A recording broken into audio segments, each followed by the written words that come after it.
Subscribe कीजिए हमारे channel employees today को और साथ बेल आइकन पर भी क्लिक कीजिए।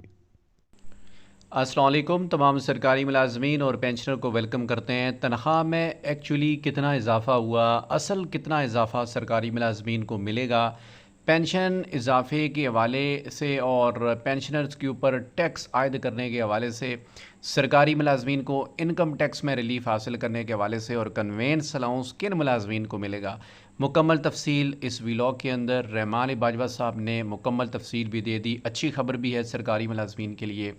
सबसे पहले तो ये चीज़ क्लियर करते हैं कि जो तनख्वाह इजाफ़ा एडॉक रिलीफ़ की शक्ल में हुआ है, वो ज़्यादातर जो डॉक्यूमेंट शेयर किया जा रहा था बजट स्पीच, उसके अंदर 6% तनख्वाह इजाफ़े की बात हो रही थी। लेकिन आपको बताएं कि इसी तकरीर से पहले फेडरल कैबिनेट का जो इजलास हुआ था, जिसके अंदर ये बजट की कापियाँ भी टेबल की गईं और वहाँ पर प्राइम मिनिस्टर पाकिस्तान शहबाज शरीफ साहब ने बजट से कुछ मिनट पहले जो इजलास हुआ था उसके अंदर ये 6% इजाफ़ा उन्होंने मुस्तरद कर दिया था और उन्होंने 10% तनख्वाह इजाफ़े की मंजूरी दी थी। तो जो बजट की कॉपीज़ थी उनको फ़ौरी तौर पर प्रिंट करवाना जो है वो पॉसिबल नहीं था।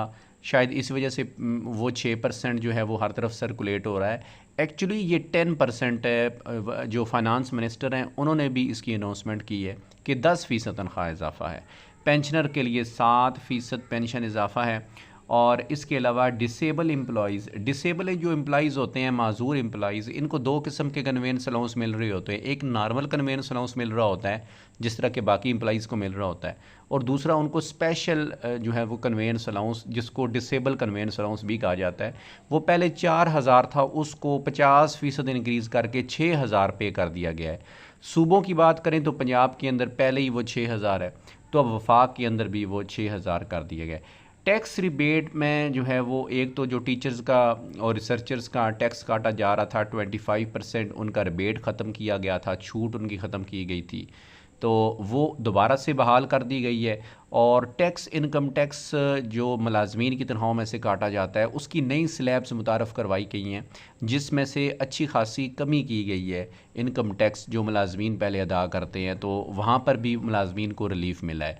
इसके अलावा सबसे बड़ी कामयाबी जो अगीगा की है वो disparity reduction allowance. Disparity reduction allowance basically तफरीक का अलाउंस है। ये उन्हीं डिपार्टमेंट को, उन्हीं मुलाजमीन को मिलेगा जो पहले 2 डिस्पैरिटी रिडक्शन अलाउंसेस ले रहे हैं। कल मैं एक लिस्ट भी शेयर कर दूंगा एक व्लॉग की शक्ल में कि कौन कौन से महकमे हैं जो महकमे डिपार्टमेंट्स डिस्पैरिटी अलाउंस हासिल करेंगे और कौन कौन से डिपार्टमेंट्स हैं जिनको डिस्पैरिटी रिडक्शन अलाउंस नहीं मिलेगा। तो मुकम्मल तफसील उसके अंदर होगी।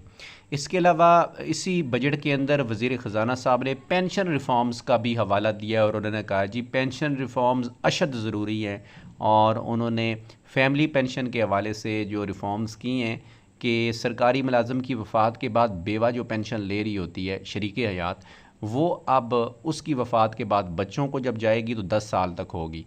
पंजाब में तो पहली फैमिली पेंशन को बहुत हद तक तब्दील और मुख्तसर कर दिया गया है, लेकिन वफाक के अंदर भी अब तरमीम हुई है कि इसमें बेवा की वफ़ात के बाद जो बच्चे हैं वो 10 साल तक फैमिली पेंशन को अवेल कर सकते हैं।